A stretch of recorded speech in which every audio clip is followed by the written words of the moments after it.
This is a video about the uncertainty of what schools are affected by the building material RAC. But at the beginning of this year we did a video entitled Tory's Kill, and by adding up the effects of austerity, the poor handling of COVID and the mismanagement of the NHS, we worked out that the Tories could be blamed for the premature deaths of 1% of the UK population. So our tagline for that video was, "Vote Tory if you want a 1 in 100 chance of dying prematurely under their leadership."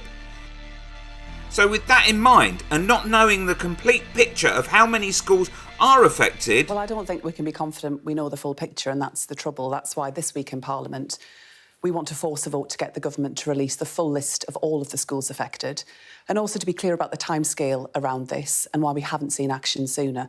I think a lot of parents will be concerned. So if you're a gambling person, then you may want to play Can I Be Sure My Child's School is Safe?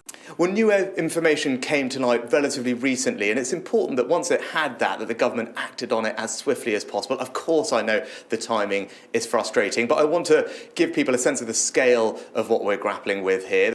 So, place your bets. Richie's going to give you the odds, and if you believe him, then you may be happy to risk the safety of your child.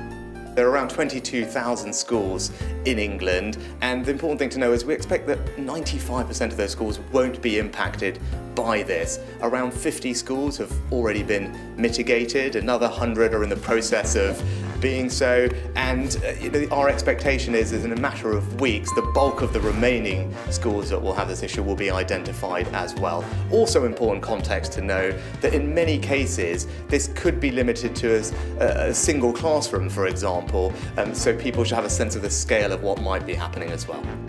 So there you have it, but don't forget there's a chance to bet your life or a loved one's outside of the school gates, as RAC has also been used in hospitals, court buildings and homes. Click here for Gillian Keegan swearing her head off and Rishi Robot in full robot mode.